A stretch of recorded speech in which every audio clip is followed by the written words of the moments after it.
Mr. Varley, if you could stand by the mic. I'm going to use my big house voice. All right. I come from a big house culture.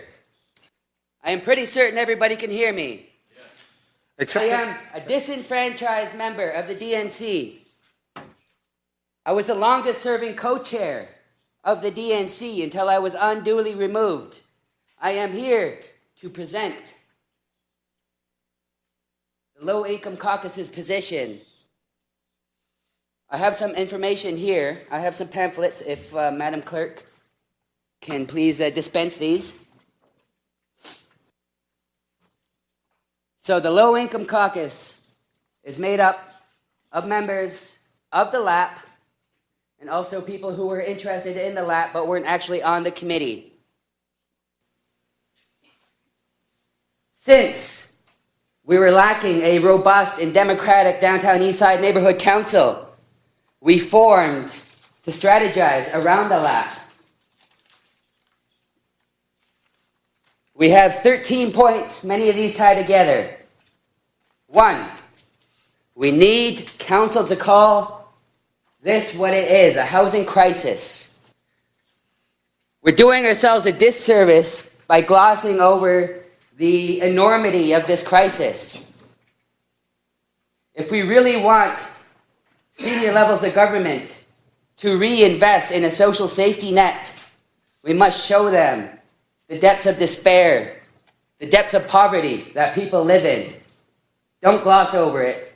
You have a chance to team up with the mayor of New Westminster, who is also going through a housing crisis, and go to the senior levels of government and say, look, here's at least 2 mayors who are dealing with housing issues. We need money. We need money. The senior levels of government work for us. They work for us. We need to remember that. 2, we need to define social housing. For at least the purposes of the downtown east side, housing should be defined as accessible to those on fixed incomes, whatever the rates may be at any given time. And if they get a job, they shouldn't lose their tenure. They should just pay 30% of what they're making now. We do support, the Low Income Caucus does support the 60-40. We do support it. However, it doesn't go far enough. As Mr. Gaylor kindly pointed out, it's probably not feasible without senior levels of government. We're pragmatic enough to know that. Mr. Harper won't be in office forever.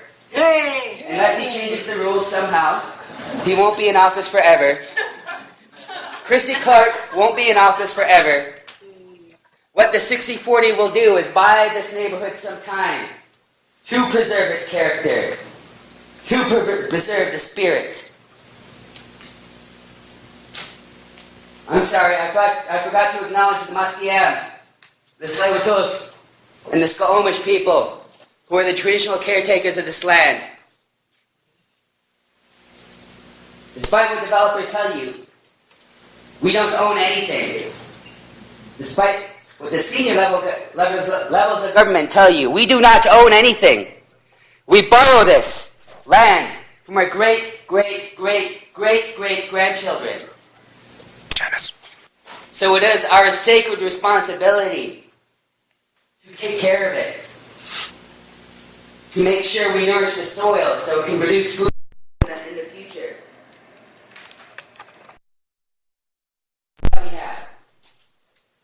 We need to renovate these scuzzy ass. I doubt any of you would let your pets live in there, let alone your brother or your sister or your daughter, your son.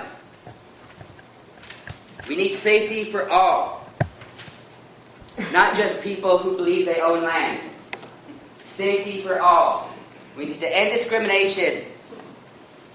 In the downtown east side, there is rampant police abuse.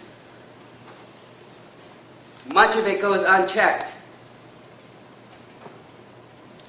Rather than building a tech center at the old police station, we should build an ombuds office where people can go complain and make their voices heard. Mr. Varley, that's your 5 minutes, but you have some questions from Councillor Carr. Councillor Carr? Thanks, Mr. Chair. One more thing. I have 6,000 petitions here. 6,000 petitions. That's